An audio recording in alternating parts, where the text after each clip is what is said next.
Do you guys remember Back to the Future and that scene where Biff, I believe it was Biff, he gets the sports almanac and it's got the sports scores from like, I want to say 1950 to the year 2000. And his plan is to take the sports almanac to the future so he can bet on all the games and win. Wouldn't that be amazing if we had something like that for the housing market? What if we could tell the future and know exactly what was going to happen? I bet back in 2000, let's say 12, 13-ish, we all would have bought a ton of property, right? I mean, prices went down between 2008 and somewhere around there, 2012. And that was the perfect time to buy. But you even could have bought in 2019 and made a ton of money. I mean, I guess I would have looked back and bought a ton in 2001 and just held it. I mean, geez, you could just have made money no matter what, right? Unfortunately, we just don't have a way to tell the future like that when it comes to the housing market. I wish we did, but we don't.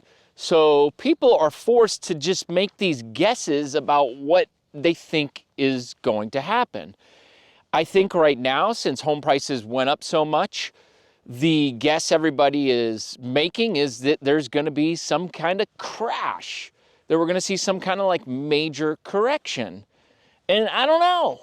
It's kind of hard to tell. I don't think anybody really knows. So in today's video, I'm just going to tell you guys what happened in some of the major counties here in Middle Tennessee in 2023. And then I'll briefly talk about what I think's gonna happen moving forward. So let's just dive right into these numbers. So let's look at like Davidson County. Davidson County, the median sales price was $445,000, and that was down 1.2%. Let's go to Rutherford County.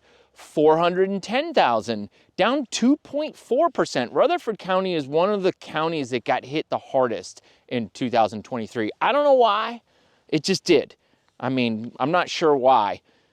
Williamson, $845,000, up 2.1%. Williamson has been able to hold on. I don't know why that is either. I mean, it's a very affluent community and county. Really good, highly rated schools. There's good health care there, good shopping and stuff. I don't know. Right now, that's just kind of hanging in there. I believe that's probably because we have a lot of people from California moving here to Williamson, but they're moving to everywhere. So I don't know. It just doesn't make sense. Murray County is $393,000, and that was down 1.75%. That was kind of surprising to see. And I've been kind of working down in the Columbia area a little bit lately, and I think I've seen that. Houses are just kind of sitting a little bit longer. So almost every county that I looked at, in fact, all of them pretty much had days on market going way up. Like 2022, most of them were days on market in the single digits, like 2 or 3 days.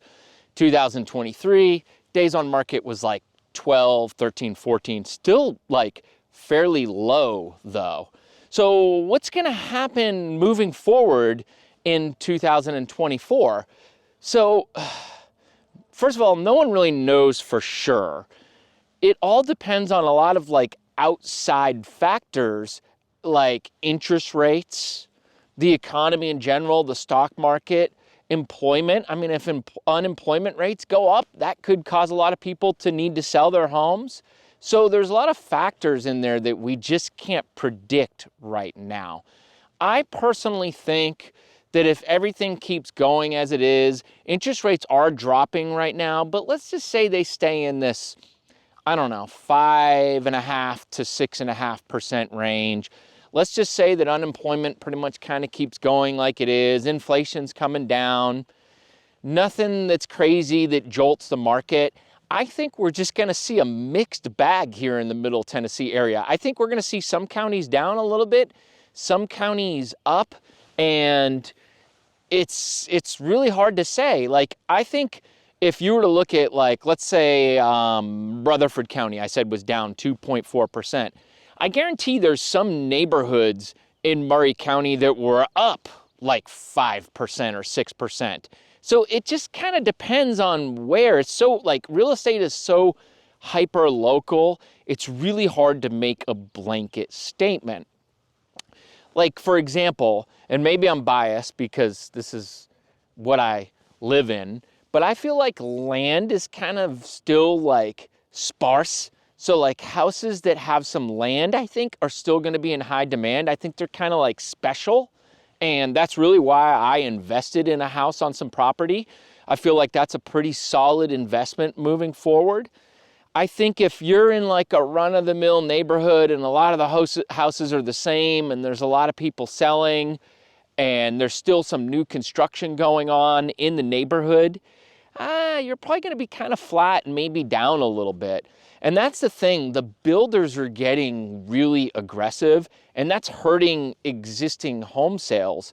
When you have a builder priced less than existing homes, they're offering a buy down, and they're paying closing costs. How do you compete with that? The only way is to drop your price or start doing a little bit of the same. So moving forward, guys, it's going to be a little bit of, we're going to see some counties up, some down. I don't think there's going to be any kind of crash. I think that if you're ready to buy. I think it's fine. If you're worried and you don't want to buy, don't buy. If you want to sell. You can test the waters. I still think it's a good time for sellers. I think that you need to be a little bit more aggressive as far as like getting your house prepared. I think you need to be willing to do some things you might not had to have done in the past couple years, maybe paint, maybe change out some flooring if it's damaged, stuff like that. But overall, still a solid housing market. Guys, I appreciate you watching. My name's Matt Bogosian.